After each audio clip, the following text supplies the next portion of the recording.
You ready? Yes. All right, do me a favor. Tell me and whoever's watching a little bit about Ivory and Fine Shrine, like what they look like. Kind of just give us a rundown. Okay. Ivory's an albino chick with like pretty long, straight white hair. She's got a very muscular build, like a ballerina, because she's a ballerina slash musician. And then Fine Shrine looks like a dominatrix and is just as intimidating as one. Like a dominatrix who doesn't want to hit you, she wants to stab you.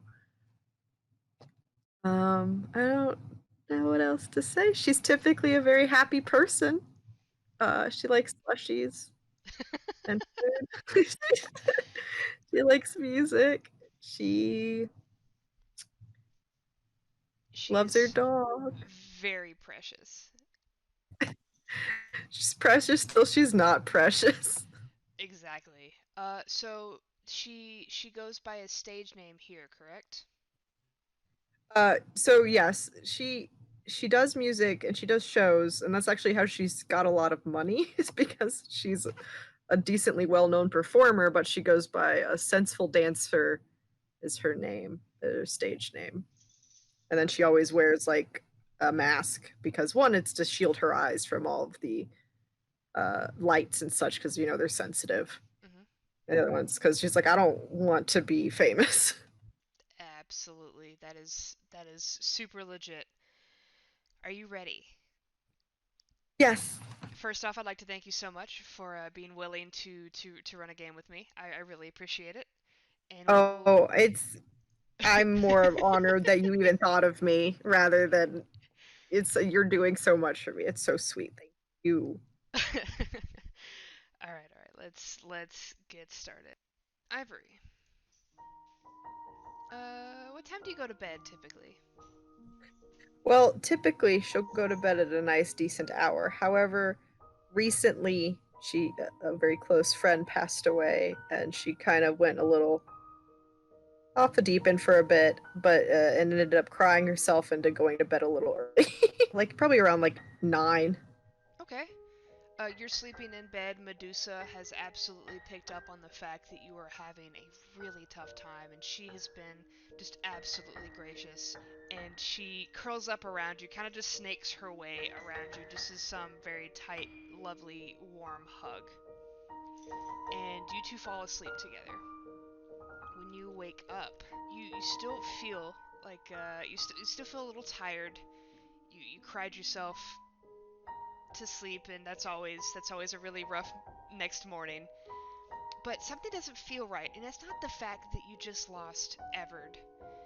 It's something physically does not feel right. In the moment you open your eyes, the world seems to just jump into motion. There are a couple of people in your house. They are very friendly, almost homely looking pair of women. Oh, Miss Bennett, thank you so much. We thank you so much for choosing us for your makeup today. Unfortunately, we let you sleep in a little too late, so we really have to hurry. We have to get you to the venue. Nope, get out. I'm not doing it. Get out. She is not having it. She pulls the sheets right back over her head Miss and Bennett, looks around for Medusa. Medusa is wrapped around you, but she doesn't seem at all bothered by these people in in the house. Normally, she will let you know when someone's here. She's really good at being a guard dog, but she seems completely at ease with these women, like they've been here thousands of times.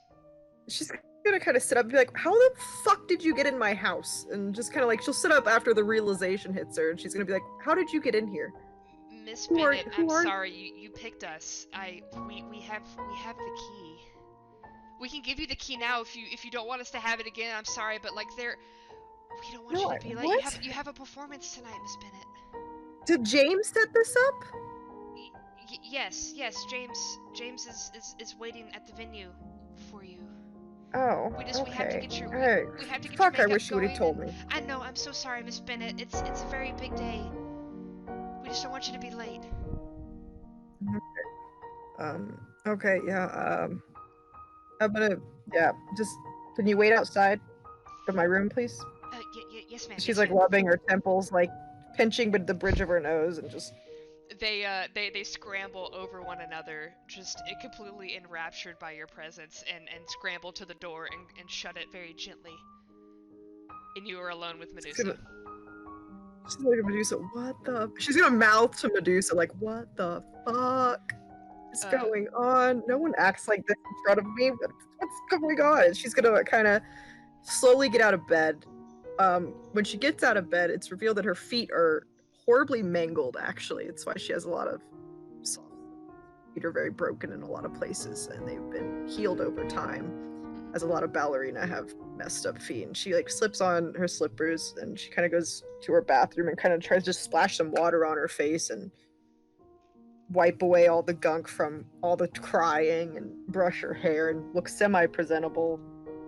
And then she's like, okay, I'll get dressed and I guess I'll go outside. She grabs her unitards, puts them in a bag, and then like just wears some like casual like sweatpants and like a crop top as she like walks out.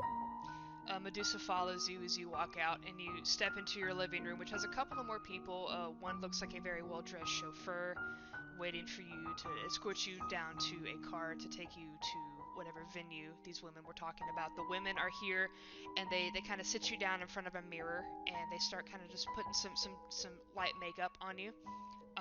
Mainly just so that your face isn't completely blotted out. Since you're already very pale, your face isn't blotted out by the stage lights. So they add some accents, nothing that you haven't ever experienced before. I mean, Ivory always wears makeup because she doesn't like the lack of pigment, especially like lipsticks. So she has like a ton of lipsticks. And they hold out a large platter that has at least 50 different colors and just offer for you to choose whatever color you would like. She kind of just waves a hand as like, as long as it's something, I don't mind. When they're doing all this, she gets her phone and she calls James and she puts him on speaker so she can still talk if he picks up. Hello? Hey, you didn't tell me this is happening today. What's going on? There's a bunch of people in my house. Oh, I'm sorry. This has been scheduled for a while. I really didn't even mean to spring this on you. This has been on the calendar for a good bit. This is a really big performance for you. How did this? Okay, I don't. I guess I don't remember. You know what? I've had a long few days. I guess I'm all right. All right. Well, we'll Okay. we'll see you when you get here. Okay? I've Oh got a yeah. surprise for you. I'll see you. Oh, okay. All right. She sounds like nervous as she hangs up, and she's just kind of sits there. She's obviously still waking up, so she's trying not to nod off in the chair. Medusa puts her chin in your lap as you're sitting in this chair, and she just looks up at you with her eyes and just is trying to support you, despite the fact that you're being fawned over by a bunch of other people as well. And they put some lipstick on you. You look absolutely gorgeous. You're stunning, but there's not really anything that's different. You're usually like that all the time. Um, Oh. so with everything set, you have your bag. The chauffeur actually offers to take your bag and holds out a No, hand. I got it. Okay. You're good. Don't Very worry. well. I'm Very well, Miss honestly, Bennett. you don't have to do all this. I'm gonna bring my dog. I think, unless it's like, no, it might be too loud. She might not like that. She needs her warmth. I'm gonna set up her stuff. So she goes and sets up Medusa's like heating area. Make sure she has food and water, and she gives her a big old kiss on the head. She's like, "I'll be back, sweetie. Medusa Be gives you. safe." Medusa looks like she wants to lick you, but she stops because she remembers that you just went through this whole ordeal, and it kind of just and rubs her head against your leg before crawling in between, sandwiched in between two heating blankets, and kind of relaxes. And she makes sure the blinds are all closed because Medusa's also all by now. So she makes sure she doesn't get any sunburn. The blinds are She closed. goes, Everything is in tip-top shape. You, as you're leaving, even you can make sure that you lock the doors. Everybody that was with you, or that was helping you, leaves with you. You have like your own posse at this point. So she looks a little uncomfortable around so many strangers, and she's kind of like looking back towards the road that leads off towards Mabel's, like very longingly for a moment, and she takes a deep breath and she gets in the car. The car is a luxurious limo. And there are drinks and different snacks set out, but you don't have to take them. They are there just in case you want them. A couple of bottled waters, even. There's some fancy waters with a language that you don't quite understand on there. And you start driving towards Executive Way, where it's the big booming district. There's theaters and venues and different stages, and all of the big time events happen there. And normally, when you go somewhere, especially if you go out of town for a weekend to go do a show somewhere else, you see a big banner with your silhouette on there and your mask. Like, your silhouette is black and your mask is white. And it's always has the moniker the Senseful Dancer. This time, as they are driving you towards this venue, you see the same picture, but instead of your moniker, it says Ivory Bennett. Her jaw drops and she goes, "Oh, fuck. No way. Oh, no. Oh, no, no, no." And she just starts, she's like, "Oh, no, no. That needs to come down. That's got to come down yesterday." How long has that been up? It looks like it is a electronic billboard. Oh, fuck. Where's Dot? Fuck. The limousine starts to slow as you round a corner and come up to what you would recognize as one of the really big main stages in Controit. And there is a line. You realize there's a bunch of people standing around, but you realize it's a line to get to the ticket booth for this place. You are going to sell out this venue. Oh, no. There's She does not look, she looks so nervous and uneasy. There's Seeing a red everything. carpet. Sinks further into the car so no one can see her. She's like, "Oh, God." Oh, this is not me. No, don't look at me. No, there's a red carpet that the limousine kind of stops right in front of, so where as soon as your door opens, you walk along the red carpet. And there's not a lot of paparazzi, just because they probably pick up on the fact that the bright lights and the cameras, it's not really allowed at your premieres. What you do see are the rebels, and Silas looking like Silas. Wait, not like Jeremy, he looks like Silas. Oh. Whoa. Now all of the rebels. No. She's going to panic. All of the rebels look the same. And as you look and see all of these people, the sea parts and you see Everett. No, I'm dreaming. Oh, this is a fucked up dream. Oh, this is fucked up. Miss Bennett, I'm afraid we do need to get you inside. That's your driver. Yep, okay, sure. Dream man, sure. Let's have fun. Maybe we can go flying later. Let's just go flying. And she's just kind of, she gets weird. out, just waving her hand, and like, yeah, I'll just fly to the moon later. Why not? James approaches and helps open your door. Ivory, we're glad you made it. We made sure that there were no paparazzi this time. I really apologize for last week's happenstance with the cameras, but I made sure that it won't happen this week. But you're surprised, and he gestures to all of your friends, and they all have tickets. And it looks like from the color of the stubs that they have the special VIP seats, which means they will be in the front rows. Oh, James, you're always so sweet. I'm gonna tell you this when I wake up too, that you're a very sweet person. She's gonna walk past him and head towards her friends, and she's trying not to cry as she like looks at all of them, and then she looks at Everett more. She's like biting her bottom lip and shaking her head.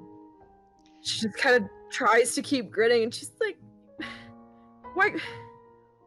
You're always doing this. You put yourself in harm's way, and you shouldn't. And you should have let someone else be there, and you didn't do it." If I had been there, I could have stopped it. You know, I could have been strong. I could have been there, and now, okay, I deserve this. I deserve it. It's fine.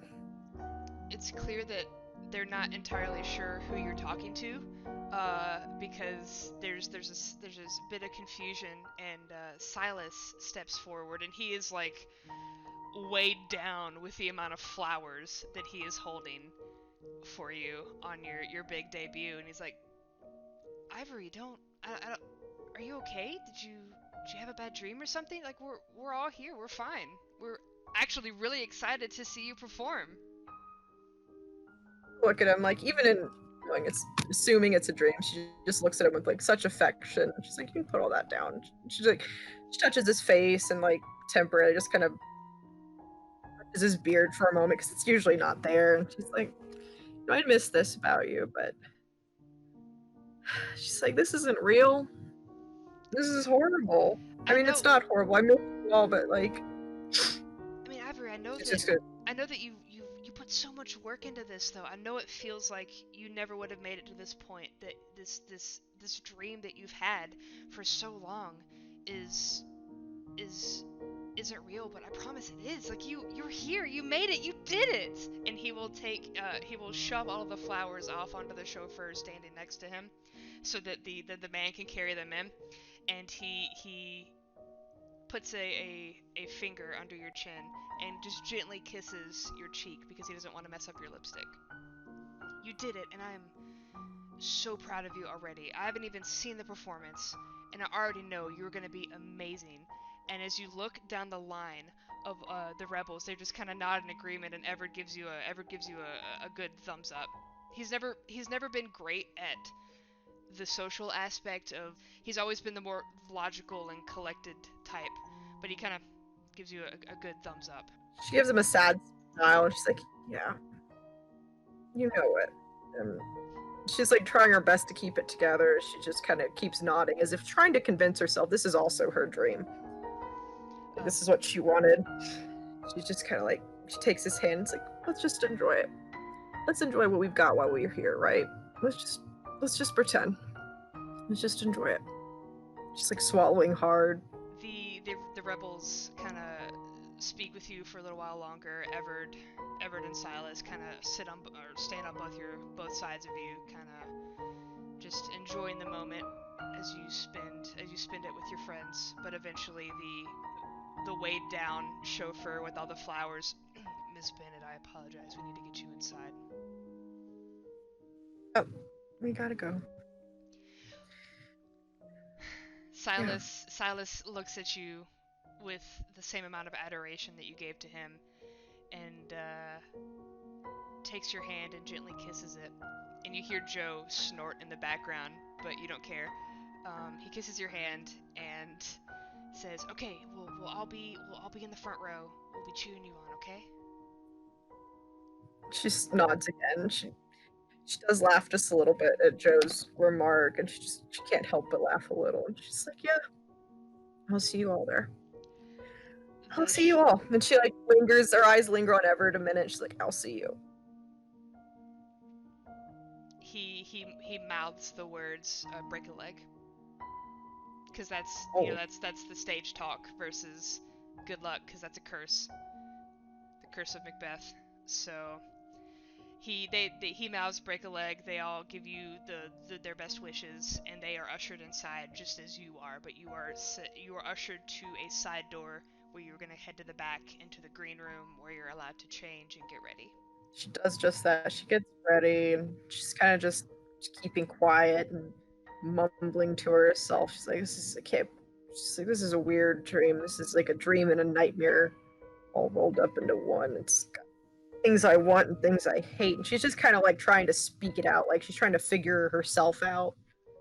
She's kind of monologues to herself in private. There is a knock at the door. And she sits her head up a bit. She's like, "James, you can just come in. I'm dressed." Miss Bennett, I'm sorry, it's not James. We've got curtain call in about 10 minutes. Are you almost ready? Yep. So ready. Couldn't be readier, honestly. So ready. Excellent. We'll see you in a couple minutes. And you hear Yeah. the footsteps, and she is gone. She'll set herself up. Try to look somewhat presentable. She's like, "I'm vain in my dreams. Fucking really?" And then she'll go and walk out. All right. There are a couple of people that are ready to usher you to the stage. The curtain is currently down, and they have. There's not really a lot of props. It seems like it's going to be more of a just a music and dancing. It will be whatever style that you like. You don't recognize anyone that works with you except for James. It seems like it's a new crew for the Controit people, and he stands next to you. Ivory, I'm really proud of you. You're gonna do great. Just go out there and dance your heart out. Might literally at this point kind of gives like a forced kind of smile at the grim humor. And she kind of like awkwardly laughs it off, and like no one else gets the joke. And then she kind of is like, okay, and she like starts to awkwardly stretch a little bit to kind of prep. That makes perfect sense. James is kind of used to the awkwardness of Ivory, but even now he's just kind of like, yeah, yeah. He doesn't quite know how to take you because you're acting a little strange, but he just kind of writes it off as nerves. And you hear the final call. Curtain in 1 minute. There is an Goes X out. in electric tape in the center of the stage where you are. It's told you are supposed to be standing. She walks out and she stands there and she just takes some deep breaths. Kind of readies herself. She dims her vision, as she always does, And just because it's so bright. you are handed your mask. Oh yeah, yeah. She'd have it on. She'd be ready with everything like that. She still dims her vision just a little bit for the initial opening of everything because the lights can be a bit jarring. Excellent. The stage lights dim off in the wings. You can't see anyone in the wings anymore because those lights go down.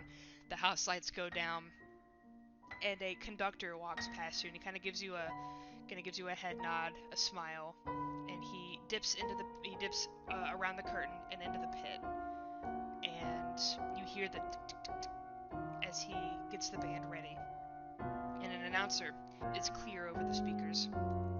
Ladies and gentlemen, thank you again for coming to our performance tonight. Ivory Bennett, headlining prima ballerina of Controit, the Whenever they, Senseful Dancer. she winces when they say her name, and she's just like shaking her head a little bit. And she's like, "Fuck." Please, we ask you to refrain from all types of photography, especially flash. If you use any sort of lighting or flash photography, you will be immediately escorted out and your ticket will not be refunded. Thank you again for attending our show. Once again, Ivory Bennett. And you hear the sounds of instruments being picked up and the people that are playing them taking their first breaths as the music begins. The curtain rises, and ready or not, confident or not, your performance begins. The grinning conductor urges you onto the stage. You're good to go. The world waits with bated breath, and you start dancing. The world's a blur, but this is where you truly shine. Even in this dreamlike state that you feel in, even though the world doesn't feel right, there's no practice that you need because this is just you. You take the breath away from every single person in the house. And as you dance, if you have if you open your eyes at any point, you do see the rebels sitting in the front row, all of them that you can think of, including Silas, who is just grinning from ear to ear. He's so proud of you. Every ounce of his body just oozes affection and appreciation for the beautiful sight that you are putting on, and it is just one of the best performances you feel like you have ever done. But as you continue, you can feel your physical body dancing, but the sides of your vision start to kind of fizzle a bit. What do you do? Like she can't see as well. You can still see, but like it's just kind of like it's almost like static. It's the same. Imagine that feeling when your foot falls asleep, that pins and needles feeling. Think of that, but like in the edges of your vision. You can tell something is coming. She'll kind of take a breath. She'll close her eyes briefly for a moment because at this point, dancing's so mechanical. She doesn't need to see to do it. Hmm. And she'll close her eyes just for a bit, and then she'll open them, having readjusted her vision to what she feels should be proper. And if it's still there, she'll kind of like give a quick glance around when the dance or two to try to see if there's like some kind of like weird Nuclean device that's just recording her and causing some kind of issue. Okay. So you physically close your eyes. Yeah, at some point she just closes them for just a moment to kind of like ground herself with it and then opens them again. Okay? The moment you open your eyes, you can physically feel your body dancing. You know for a fact, physically, Ivory is dancing. But you don't see anything that that looks like the stage at all. And I will reiterate, physically, you feel your body dancing, but mentally, you are not in that theater anymore. In fact, you are in the hellscape that was the fight with Tom York. There is debris everywhere. There's a car on fire. Broken motorcycle parts are strewn across the highway. And as you turn and look, you do see the Tom York's tower just agonizingly slowly falling. It's gonna take a long time for that thing to finally impact and hit something, but it's fallen. And no matter if you move to the side, it still looks like it's gonna hit you. If you like run down the street, it still looks like it's gonna hit you. It's just the inevitable slow fall. And there's an amorphous blob. It almost looks metallic in nature. And slowly it kind of, it doesn't have eyes, but you can tell it's looking at you.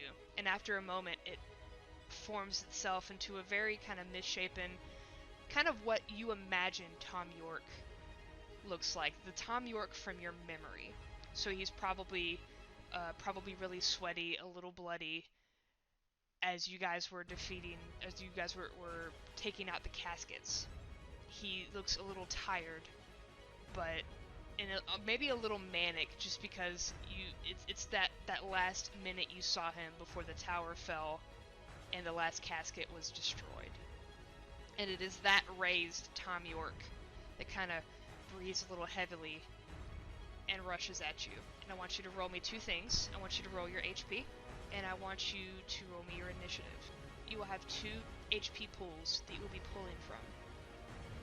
You will have your physical HP, and you will have an HP that signifies your brains. You will get 6 points of HP per every brains point you have. You have 4 brains, so you have Woof. 6 times 4 of your health, or your brain health. Damn. Oh yeah. Okay. Yeah, we'll take the 19. Yeah. Alright, perfect. So you have 19 health, like physical health, and you have 24 mental health. Okay? And we will explore the different things that mental health will encompass, okay? And then 9 for my my speediness, but she's not a fast person. That's super fine. The amorphous blob angrily charges at you in the shape of Tom York and raises his hand. The cane forms to just beat you across your shoulder with this cane. So she listened to music recently. Would her trait still apply to this weird other place?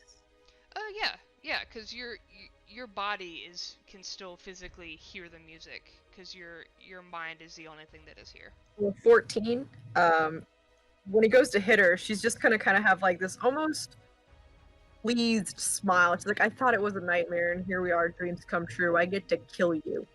And it just drops as she just glares daggers at him.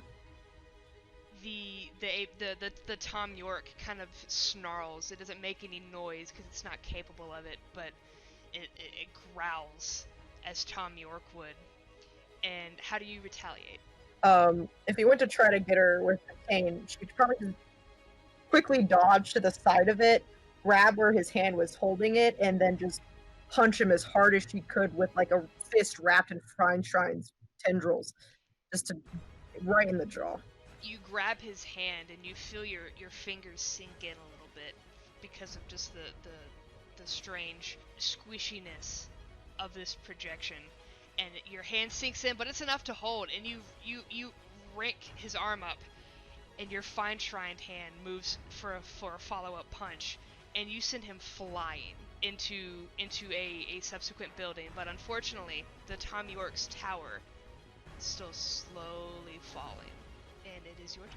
So there's no way to get out of the way of that tower. I mean, she was sitting by it once before. I guess she has like a feeling that like it's gonna fall on me again. It's like one of those creepy dolls that look like their eyes can follow you across the room. No matter where you go, it looks like this tower is falling towards you. She's just gonna keep going after Tom York.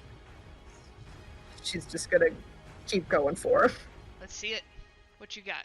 13. As she goes to hit him, she's gonna say, "Can't bite anybody if I break your fucking jaw."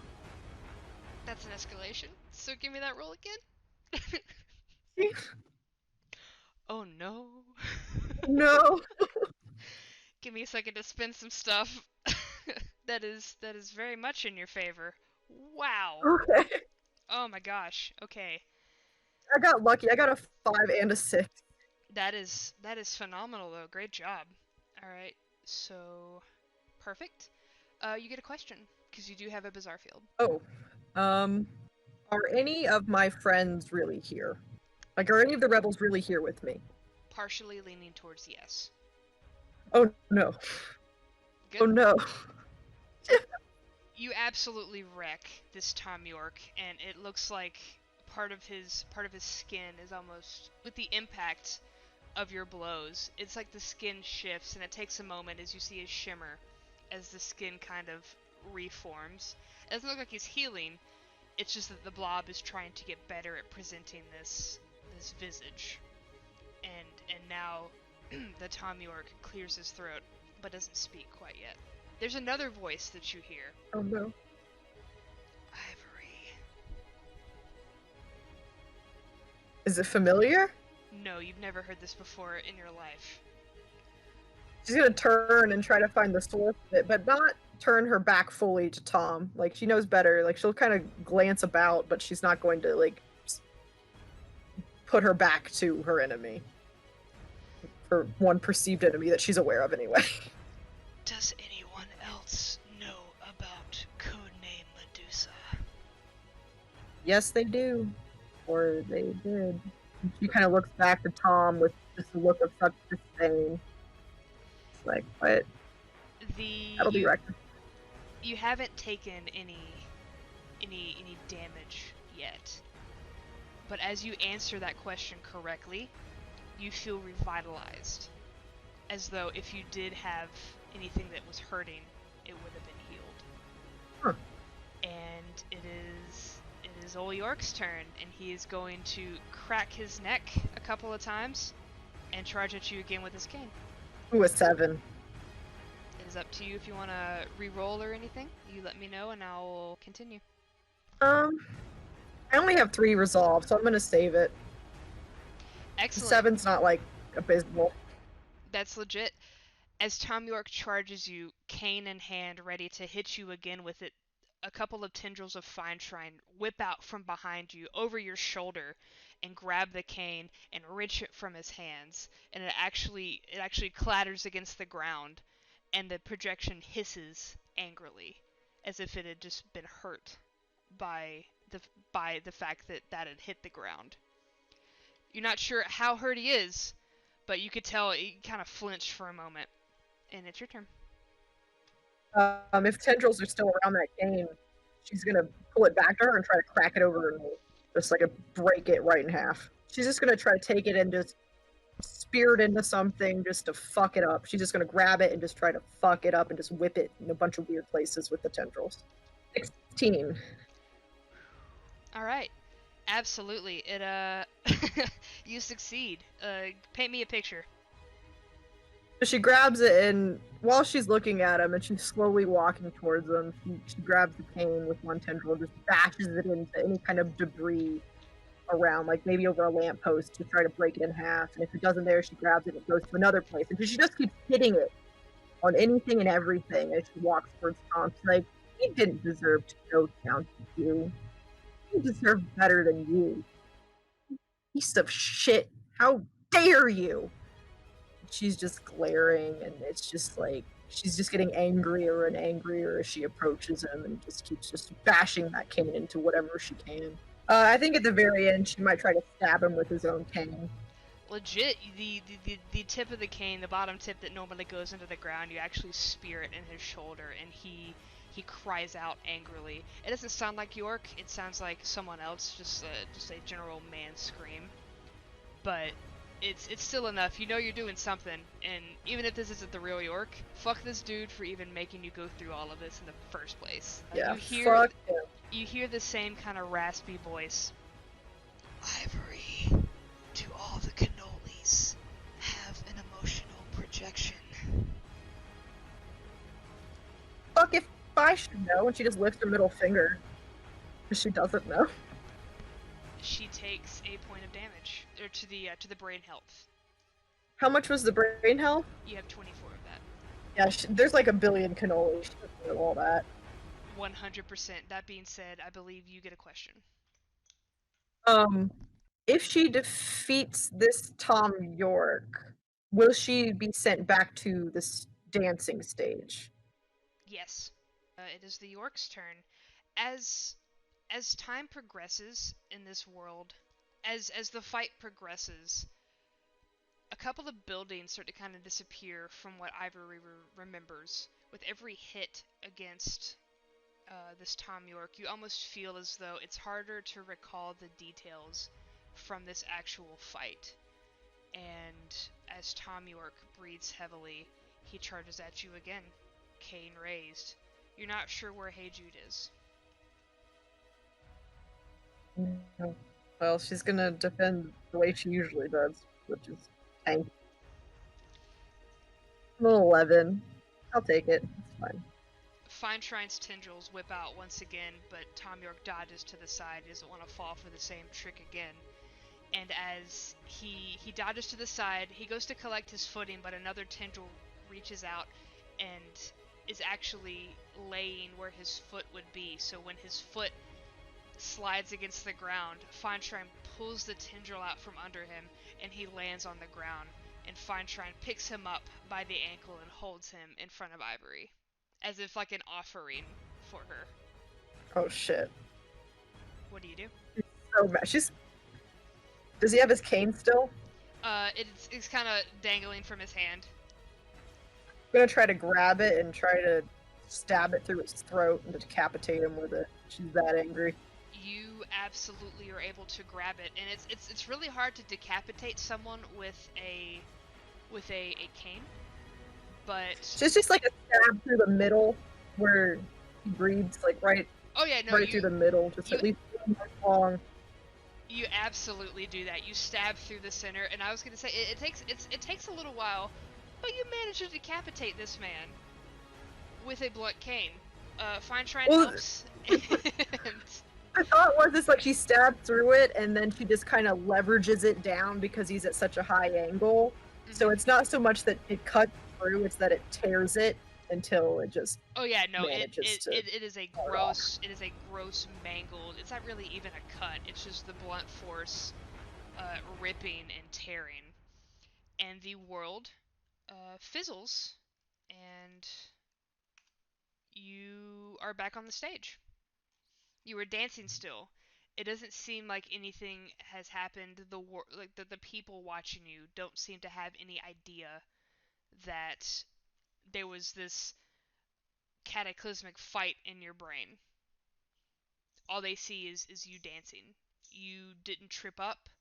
Nothing happened to mess you up in the performance. So the first act, this first song ends. The show must go on. The music kicks up for the next performance. We'll put it that way. She's like gonna breathe a little heavy for a second as she looks at them all. They're like nonchalant. This is just a dream kind of mentality faded away when she realized that someone may be here with her, one of her friends, and she's just kind of looking at them. They're like, there's clear alarm in her eyes as she scans all of them and is like, oh no. They're all cheering for you. Everyone seems to look the exact same as you remember. And except for Silas, of course, which does not look like Jeremy. He looks like Silas, and he's cheering for you. He's clapping. He looks up at you again, just absolutely thrilled that you have absolutely crushed the first song. And he's cheering, clapping. Everyone else is clapping for you. Everyone seems just to have a really chill evening. The rebels don't get that often. It actually looks like everyone's having a great time. But the conductor, he kind of smiles up at you and begins the song. And do you begin dancing? She dances, but it's like she won't close her eyes. She's trying all that she can to keep an eye on them during That the performance. She's just like too paranoid at this point. Like she'll dance, but she's like keeping an eye on them, trying to like suss out if there's someone around trying to like assassinate her friends. absolutely. You keep your eyes open and you start to feel that tingle in your vision. Like really quick under her breath, she's like she tries to look around again for a source, anything that just sticks out. But it's kind of hard when you're dancing and you're spinning and you're doing constant things. You see, for the briefest flash, this figure in the aisle. Oh, but it's so cute. This brief flash of a figure in the aisle, and you're whisked away once again mentally to another dreamscape esque place. You are not in Tom York's hellscape this time. You're in an abandoned studio. Its photographs litter the ground, and you realize with a sinking feeling this is where Graham had happened. And subsequently, this is where Silas had happened. And you see, amongst all of these swirling photographs, the figure of Silas with his camera around his neck. Silas is standing in the photographs. Like he is standing among the photographs. He's not in the back room. Oh, he's in them. I thought it was pictures of them. Sorry. Oh no. There's a bunch of pictures around, but Silas is standing there. But the pictures look the exact same from what you saw. It was all the evidence and different things that he had taken while he was in the police Yeah. department. She's gonna approach him. Like, hey, sugar scales? And she's just gonna kind of gauge his reaction off of the nickname that she's so often called him at this point. There doesn't seem to be much of a reaction. He kind of just looks down a bit more. You can sense the same kind of shame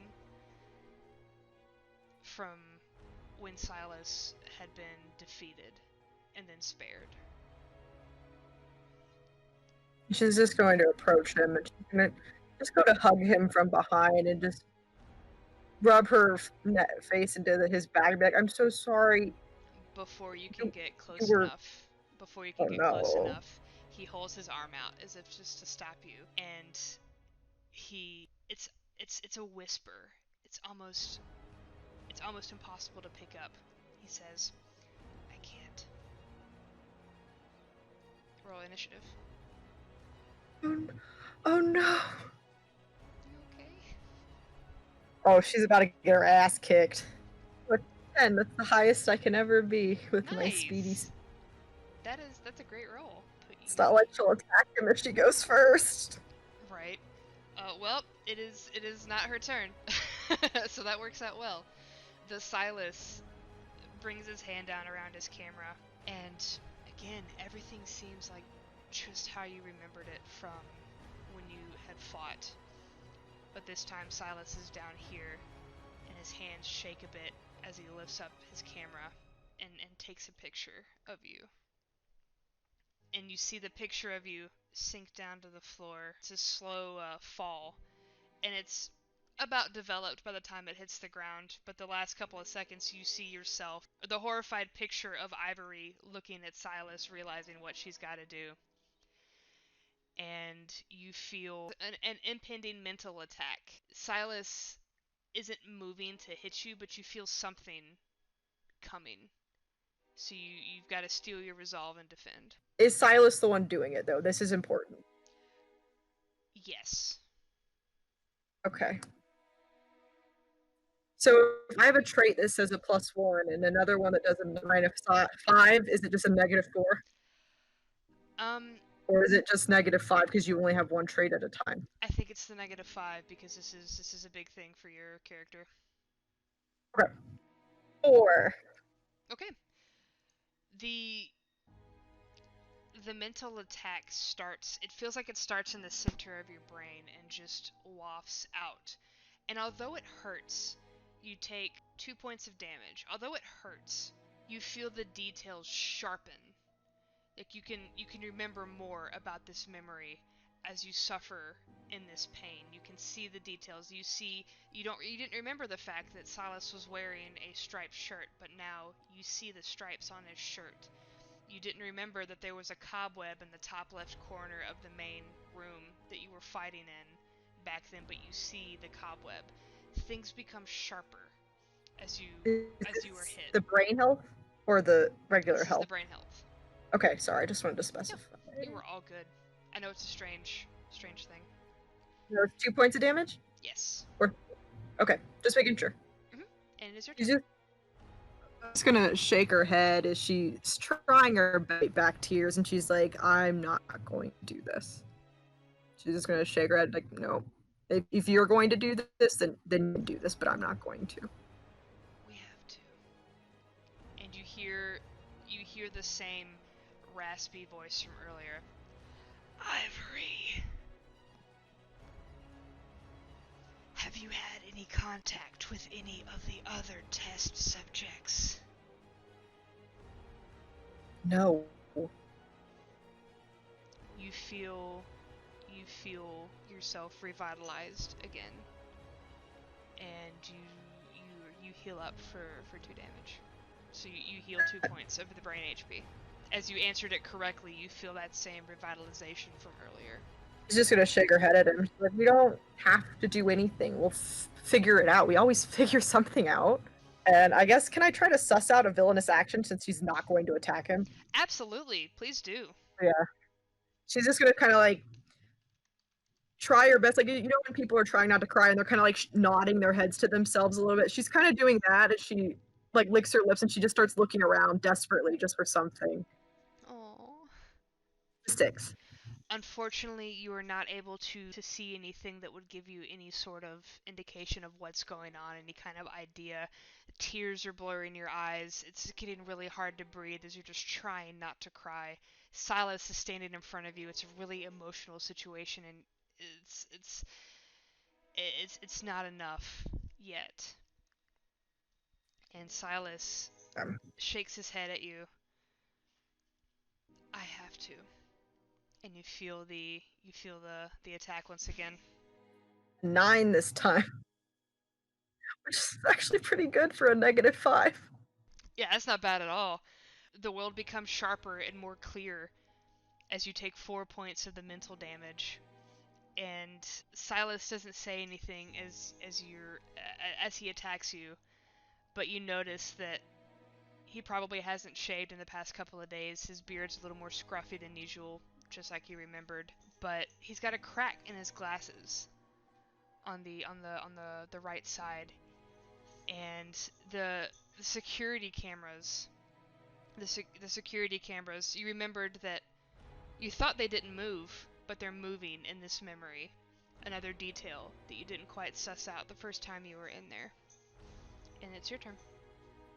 She's just gonna smile at him very weakly. I guess he won't let her touch her. He won't let her touch him. But she just is like, she just nods to him. She's like, "I can take this. It's okay. You don't need to worry. I can take it. It's okay." And she's just gonna keep like assuring him that like, she's like, "Don't feel bad. This is a situation neither of us wanted, but I can take this." And she's just kind of like gently assuring him. She'll try to like look around and try to figure out what's doing all of this again. So she's gonna try to suss out a villainous action. Excellent. An 8. You know what? You get one. She wouldn't attack him, but there's one question I really want to ask. Yeah? But she's just not there yet. Not there yet? Yes, there's one. And there's just one. And once that one's asked, everything might change. Unless Ivory attacks the environment, XYZ takes no damage, but also does no physical attacks. Answering a question wrong or being hostile will yield in mental damage. Answering correctly means that XYZ will heal her in exchange for, hopefully, more answers. Huh. Okay. And Interesting. once your turn is finished, once you have this realization that this is something that is happening, this strange entity that is healing you, you hear the voice again. Ivory,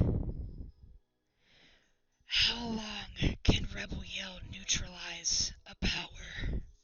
Can't say I know. So you're gonna lie? No lie.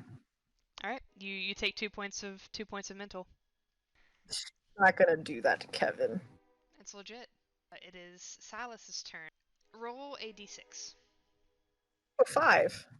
You notice that Silas isn't really emoting. If there's one thing you know Silas is, he's emotional. He's a big baby. And he's not really emoting. Okay.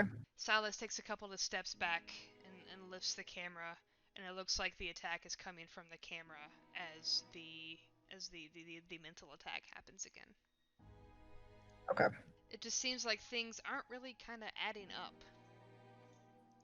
Oh, a 9. That's also pretty good. Nice! You were rolling -5. fire today. You only take 2 points of damage this time as the wave racks through your skull once again. And also, more details. The stain that was once Graham in the corner. You don't remember seeing oregano, but this time you see what looks like a malformed creature, not even a dog.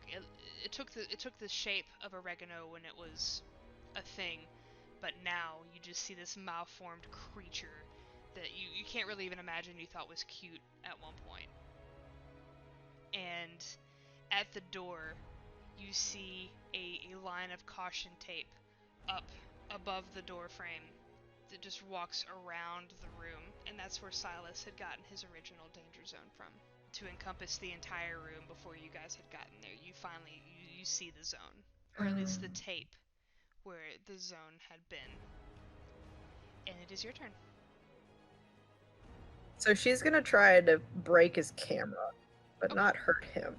Ooh, a 4. He jerks to the side, kind of out of the way, and this Silas seems a lot more athletic than what you're used to. That's gonna be my question. The only reason I did this for. Is that really Silas? No. Okay, do I continue to get the negative because it's not him and she realizes it's not him? Now that you realize it's not him, you do not have the negative.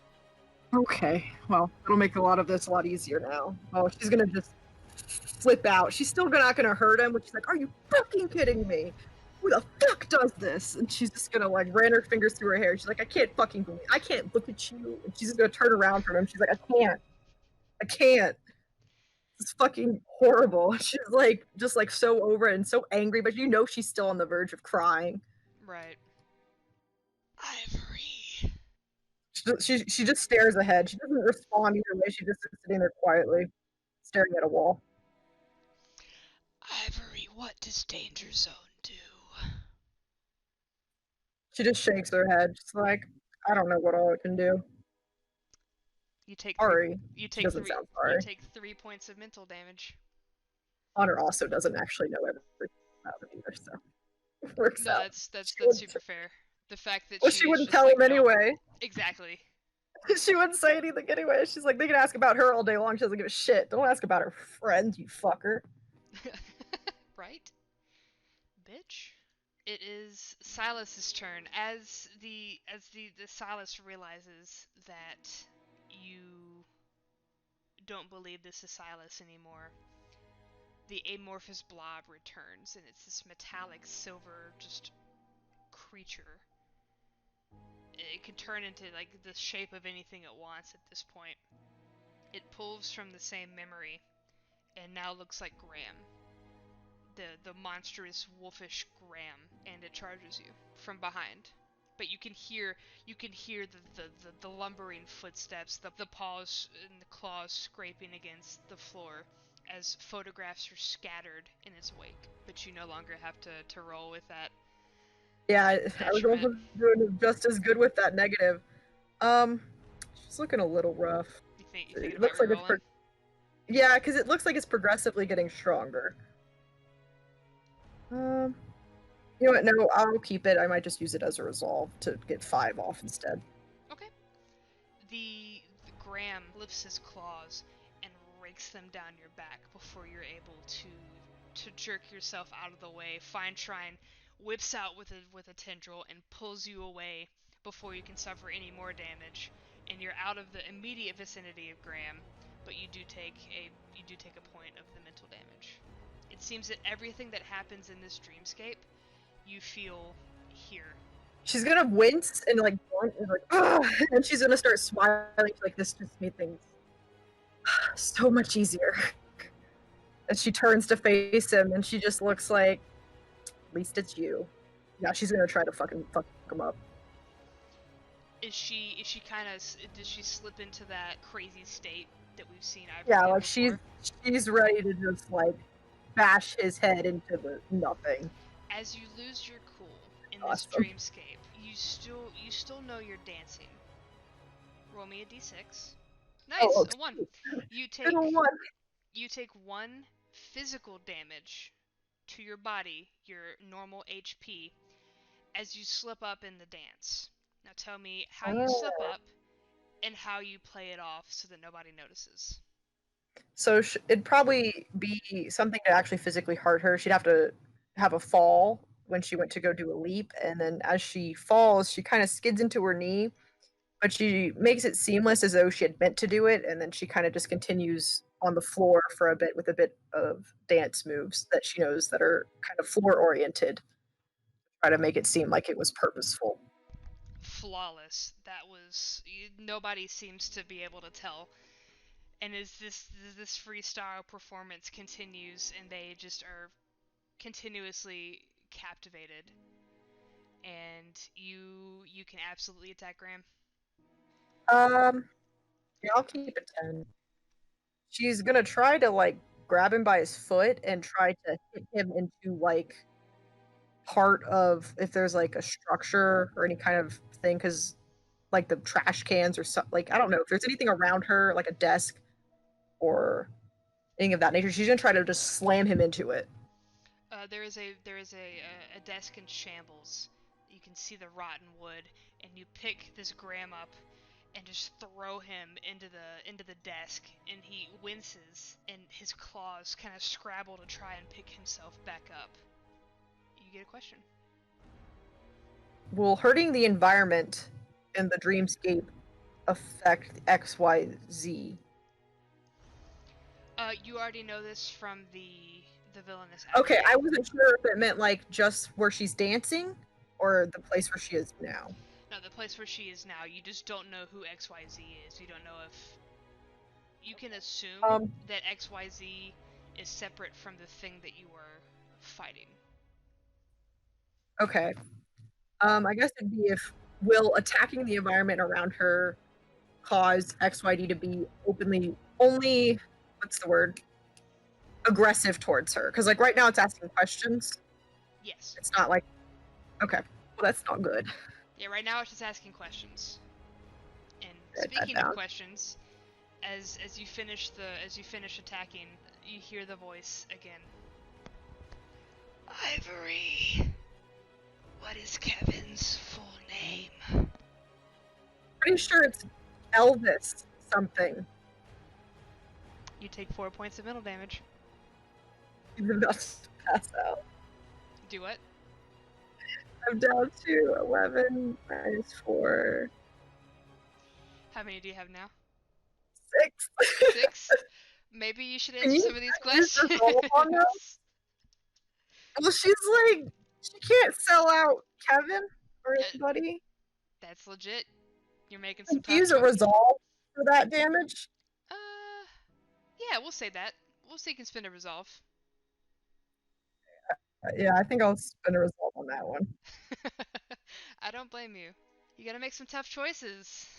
It is the Silas or the Silas Graham monstrosity that you've been fighting. The Graham stands back up, rips apart some of the wood in front of him, and takes one of the chunks and just lobs it towards you.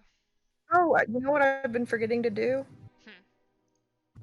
Secret fucking actions. Oh, that's true. Or taking away senses. It's just like, I forget that's my thing. I'm gonna put one for when she threw him at the desk. Nice. I'll keep that 15. Fine Trine is able to bat away the piece of desk like it was nothing, and actually lobs it back towards Graham, and it plunks him in the forehead. And as he takes damage, you feel some of those sharp details fade away, and now it's harder and harder to see some of these photographs on the floor. And it is your turn. All right, so she's going to try to, I guess, grab at him again because I just remembered she can take senses and manipulate him. So she'll probably try to do that by getting a hold of him. Okay. Take the 12.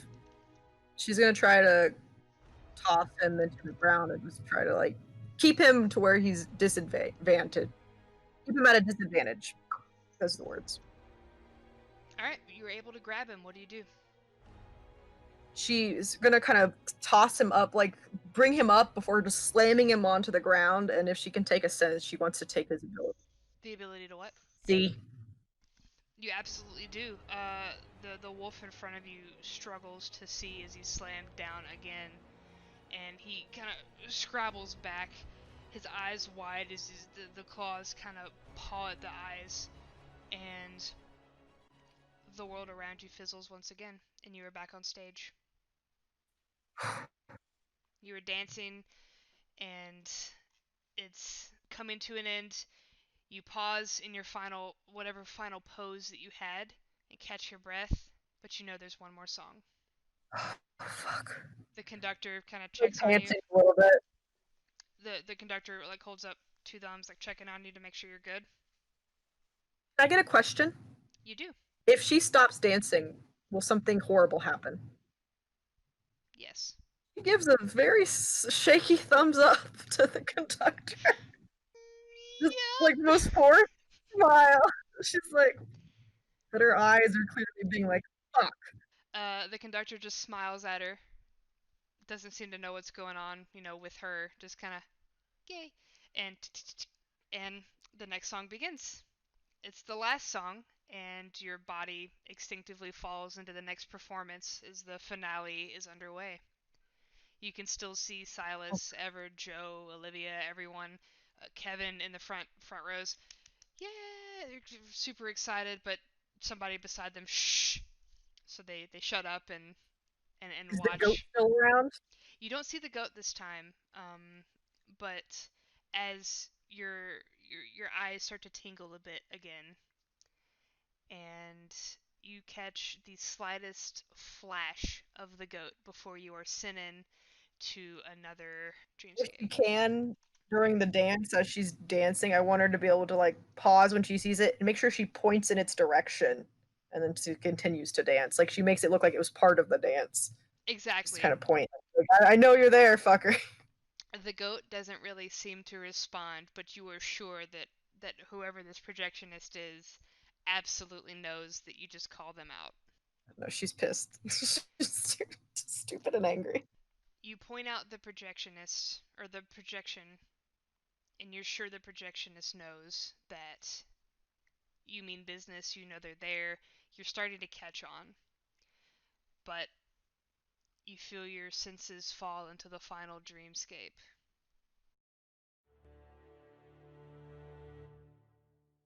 There's an expanse of wood, and a thick layer of fog covers the ground. You can see your breath. It's a little cold outside as the wisps of air in front of you seem to disappear into the night. The sounds don't carry far, but you do hear the sounds of a baby's cry. What do you do?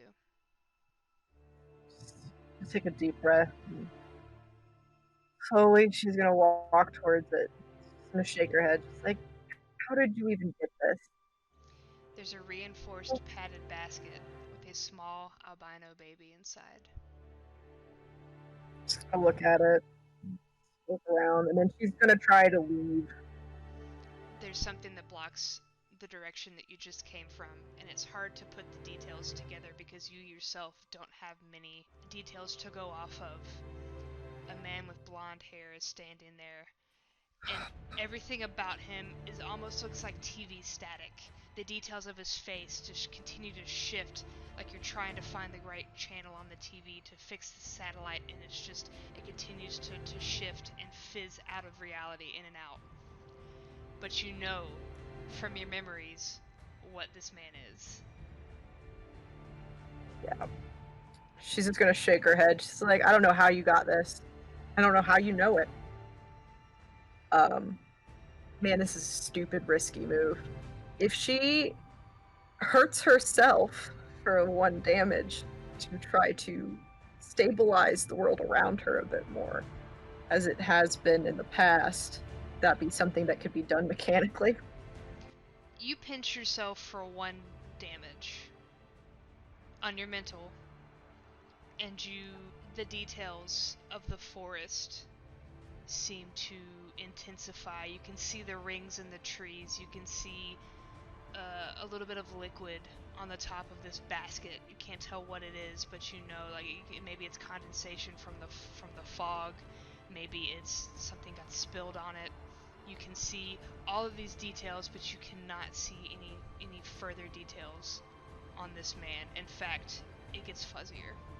A baby, that'd be really fucked up having to punch a baby. Kind of just like rolls her shoulder, starts to approach him. The man lifts a hand, and you feel the impending mental attack. Is this who I think it is? Yes. Okay. So you get to roll as such as well. 22. Jesus Christ. Alright, let me. I got a 6, a 5, a 6, and then the +5. Which is absolutely phenomenal, by the way. How do you retaliate? Oh, she's just gonna try to come up to him, grab his hand, slam her head into his, and then just pull him down onto her knee and just repetitively knee him in the face. Like, just try to break him, because she's just got a lot of feelings. She's not quite at the point where she wants to murder. She's more upset. Like, she feels like hurt rather than anger. Roll the d6. Like, how could you do this to a baby? How could you do this to someone? What even happened to the person who gave birth to me?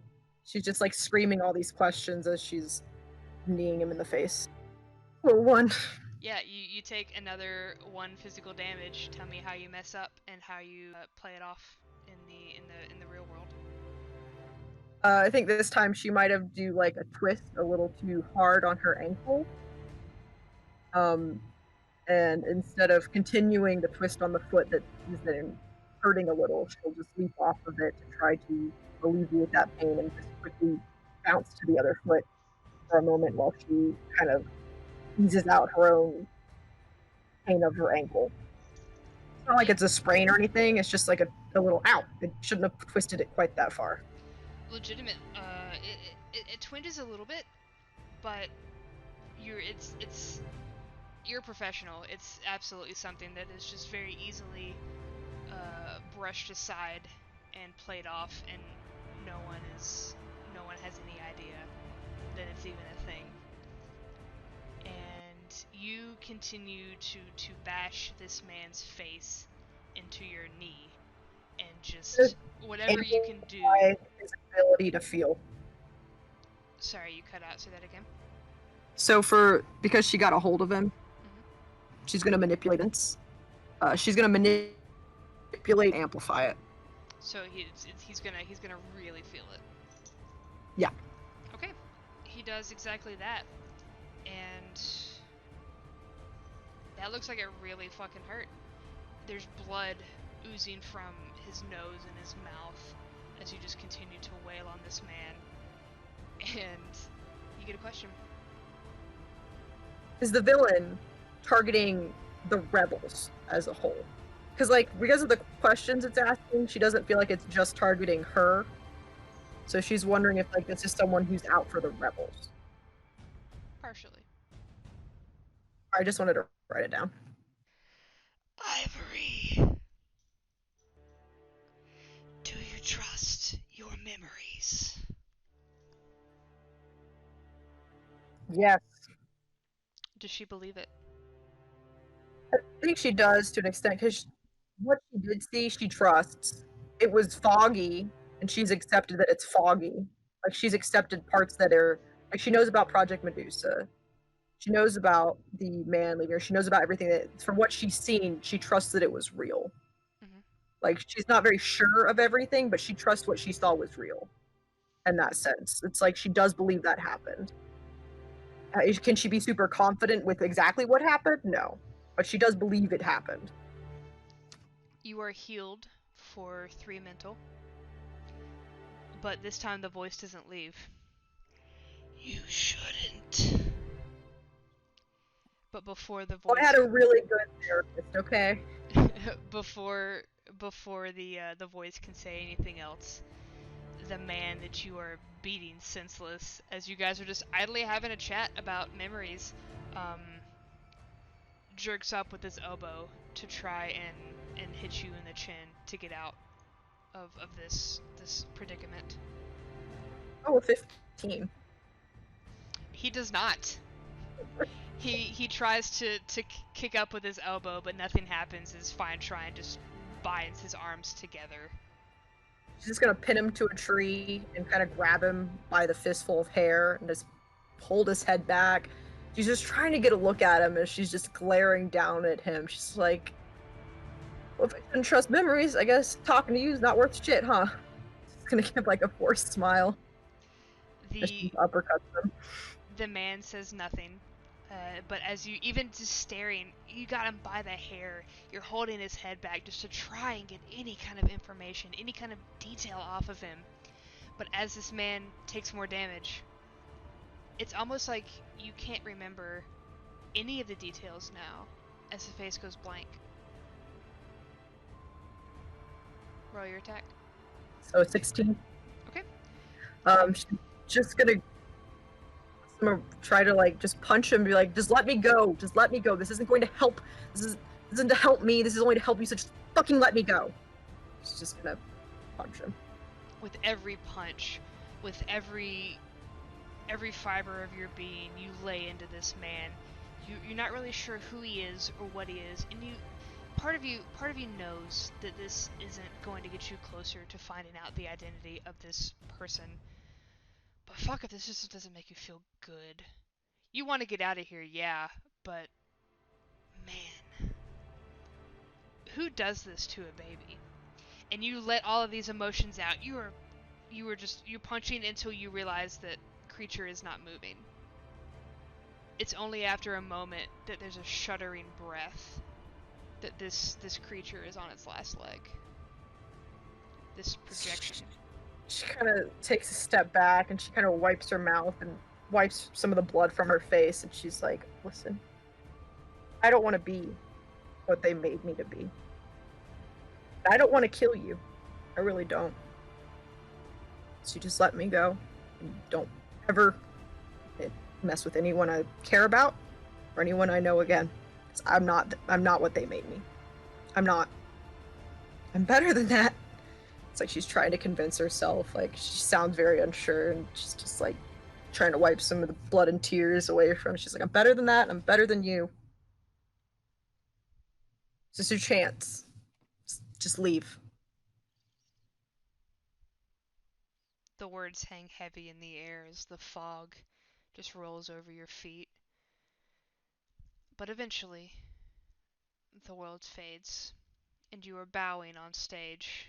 Your performance is complete, and the roar of the crowd, the cheers, it overwhelms your senses for a moment. The conductor nods to you, gives you a thumbs up, and the curtain starts to fall. And for a moment, you just settle in the realization that, yeah, you're back. You're back. But you can't remember his face. What little detail that you had, you can't remember it. And you get a question. Is it malicious? Is what? Was the thing doing all this to her? Was its sole intent to be malicious? Yes. Okay. The curtain lowers, and you can still see flowers being tossed, and you can hear Silas, most of all, cheering because they're at the front stage. You can hear Joe hooting and hollering. It's it doesn't fit the scene, and yet it does, because these are your friends. This is your life. And the curtain hits the stage, and you are no longer in the theater. You find yourself in a large white room. It seems to go on forever, and you're not entirely sure where you're at and how far it goes. But you are in this expanse. Just gonna kind of slowly start to walk. This music is so scary. As you are walking, it seems like you can see something of a desk in the really, really far away that way. If you just keep going in the direction you're going, it seems that you will come across a little bit of furniture.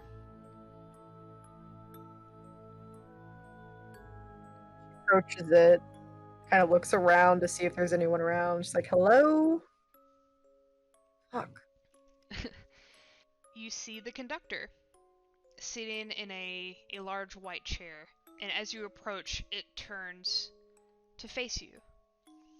And he is still in his well-dressed outfit. He doesn't have the conductor's baton, but you recognize him because of the smile. You distinctly remember the man smiling at you after every song. And he's smiling at you now. Ivory, I wasn't sure you were going to make it out of that last one. I'm happy Really? to see that you arrived. The last one's the one you were worried about? I think it was the middle one. Now, why don't we cut to the chase? What the fuck is going on here? He smiles, and he's missing a tooth. And you're not. It looks like a couple of them are cracked. But he just kind of shrugs it off. That was a wonderful performance. Even though you were still fighting in your mental dreamscape, you put on an excellent show. You know, I don't think anyone noticed those times you messed up. You played it off perfectly. She has a very tight smile. Oh, yes, that's why I'm here, to be complimented. So, no, let's actually cut to the chase. What the fuck is going on here? My And name. tendrils start to slowly kind of seep up. He sees your projection, and he kind of. My name is the Gamemaster. I offer people the opportunity to play the game. You played my game, you played it admirably, no one noticed that you messed up, which means you won. I'm offering you a choice. We can sit and talk about it. I will not harm you here. How gracious. You I'm won't harm me glad you here. understand. Oh my goodness, I'm so lucky. I get the feeling that you might be being sarcastic. What are these choices of yours? These sound so interesting. During my game, you lost something that was precious to you. I would like to give you that back, and something else, with their help, of course. Just give me some information about your friends. It shouldn't be too incriminating. I'm sorry. I'm sorry. You want to give me some strange, meticulous detail about my past back for exchange for my information on my friends? I said Is that what this is? I would give you that back, and more. I will give you the Well, identity and location of your father in exchange for um, information on the rebels. I know where my dad is. His name's Joe Cannoli. He's great. He gives you back a tight smile. Fair. Do you Doesn't it bother you, though, how easily these memories were manipulated and fabricated? Only when assholes try to kill me with him, yeah. I mean, at that point, it gets a little frustrating. But, like, honestly, I don't. My past is fucky. I'm aware. But you know what I've got right now? I've got the best future ahead of me with the love of my life and my friends. And I'm just going to keep working towards that.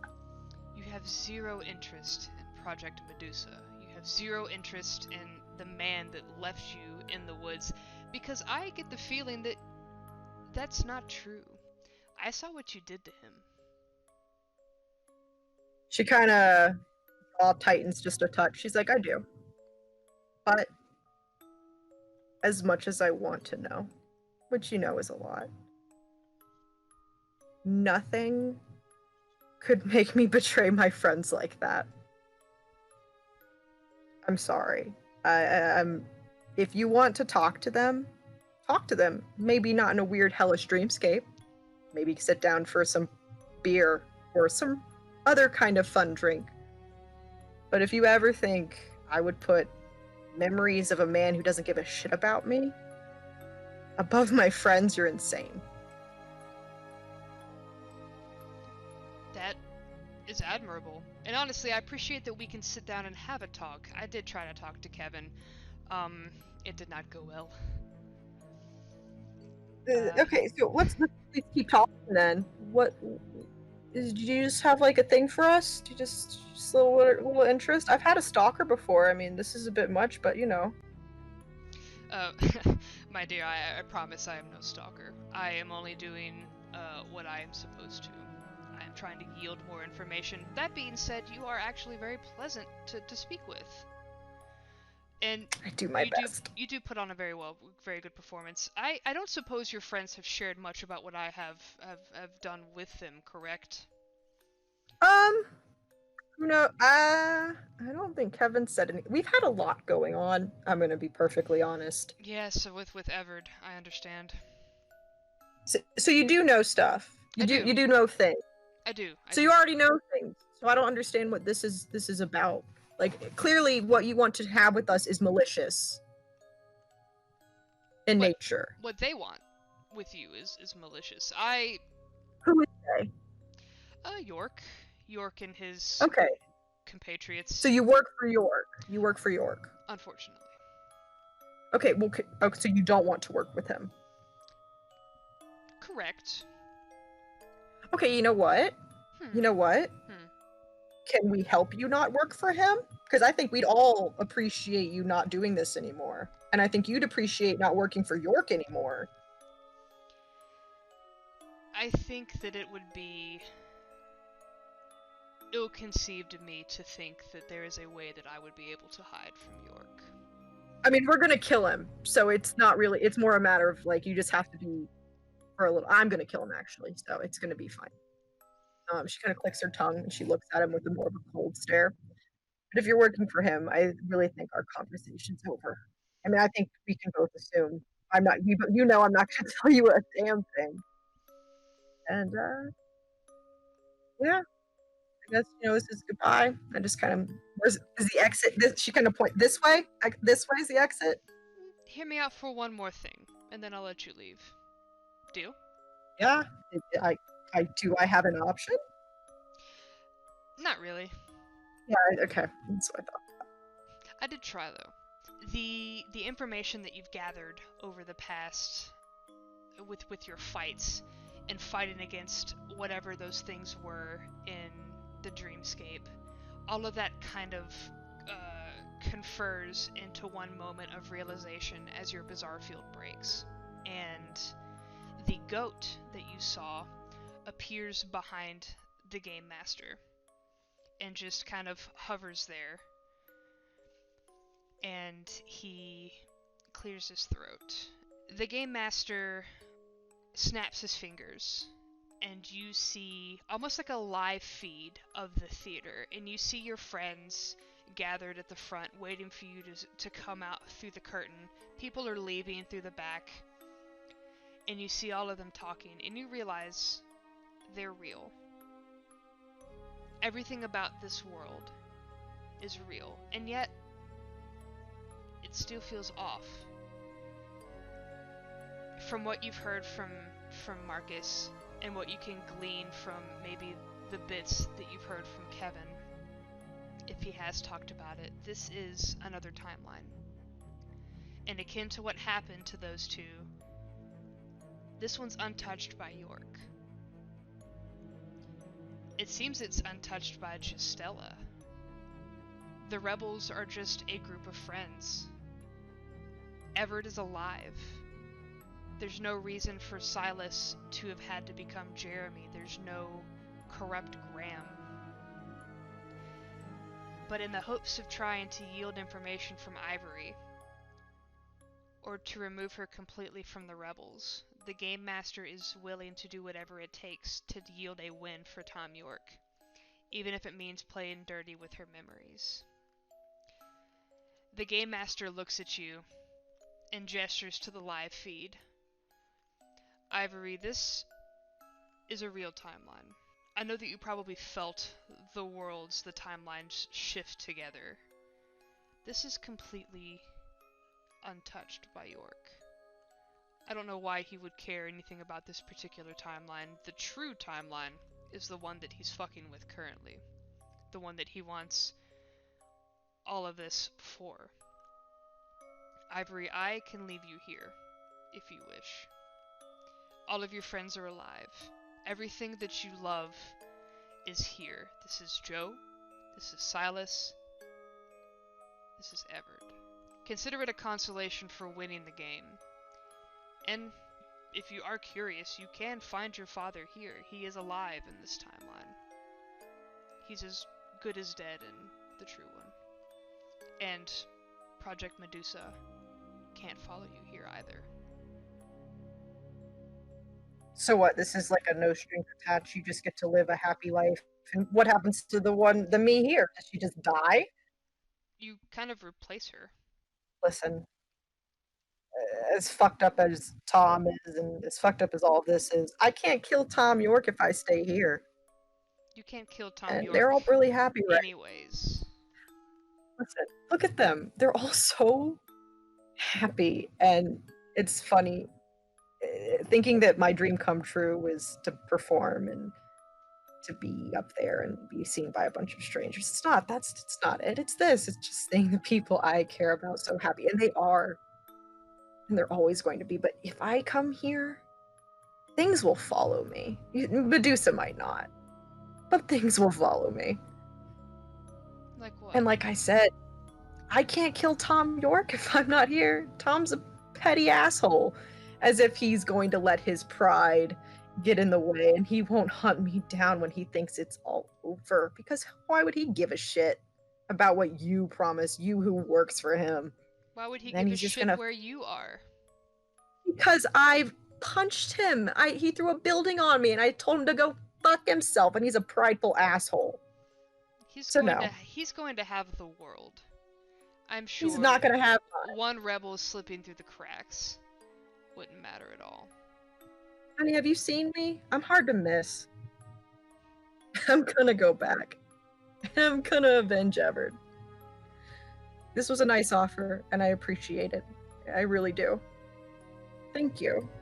But I'm gonna go back where I belong, with my family I know, with the Joe who lets me mix all the slushy flavors together at the gas station, with the Olivia who brushes my hair and taught me how to hook up a computer, with Kevin who wears weird hoodies, but he's always so kind. And Cass, who's like this cool aunt. You don't really like know a lot about her, but like she's so there for you, and I'm lucky to have her in my life. And then you've got Samson, who is gonna learn to shut his mouth, but he's a ray of sunshine in our lives. And I love all of these people, and they might look like them, but they're not them, because what made us who we are is the shit we went through. And Everett might not be there right now, but I'm gonna make sure shit that he's avenged. Very well. The Game Master's face sours a bit, and he shrugs his shoulders. I mean, I cannot make you stay. And he lifts his hand to do something. What do you do? She kind of like looks at herself, looks at him, kind of like takes a step back, like, what are you doing? The world seems to shimmer a bit as you are being sent somewhere else. His hand is still out. As this power, you see the flicker of something behind him. It's not the goat. The goat is there, but you see the blob that you didn't kill. as they wait behind the Gamemaster. But the world is flickering around you. Do you do anything? She kind of looks at him. She's like, I want you to remember this when we kill Tom York and you're free. And she's kind of lock eyes on him for a moment.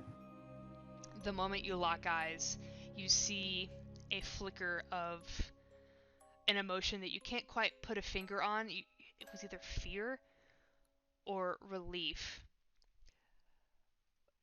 But something is unsettling about it. It's the hairs on the back of your neck rise, and you realize this man offered you a very nice deal, but he just put you through all of this. And for one split second, Fine Shrine lashes out with one of her tendrils, and you feel the tendril brush against one of his fingers as you feel yourself begin to fall. Choose a sense. I think she would take away his ability to see. The projection takes hold, and as you are falling down, you hear "ah!" as he clutches one of his eyes. You're not around to continue to pump this power through him, but you feel like you've absolutely taken something from him as your world goes dark. Unlike Marcus, and unlike Kevin, when you wake up, you're not home. You're not sure where you are. Everything is dark. She's gonna try to start feeling around. Roll. At first she's gonna try to adjust her vision to see if it's her that's not able to see. Or if It it's is just the it is pitch black near you, and as soon as you go to touch something, you feel your elbow bump against something very, very close next to you. she's gonna kind of jerk a little bit. You jerk off to the And side, and your shoulder bumps into something on the other side.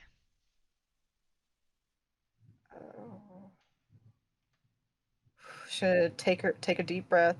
She's gonna try to listen for anything. You hear nothing. She's gonna slowly send tendrils out on the floor to try to suss out if it's something standing, if it's like a box. It's almost box-like. The tendrils wrap around and then go along the edges, and it's like a almost like a tube. Hmm. Can she try to climb upwards? It's pretty close knit. It's very close around you. It seems you are encased in a tube-like structure. Well then, I'm gonna punch it.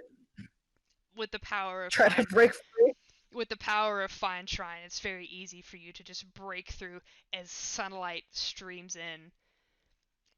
And as your eyes adjust, you realize you're in the woods of Controit. And you look down at where you were in and recognize the sensory deprivation tank. Oh, I don't know if she always the tank that she was born from. No, it is just you just know this is a sensory, like, putting things together, you realize this is a sensory deprivation tank. Bitch, I made that tank. She's just gonna keep walking from it. You feel It's like, what something the hell is that doing? in your hand. Oh, It's a it's gonna, crumpled oh, it's gonna like investigate. is a crumpled piece of paper that says you should have said yes. And Mm. that is where we end game. Thank you. That was so chilling. I wonder if anyone thought she was gonna stay. I don't think anyone would have thought she would have stayed.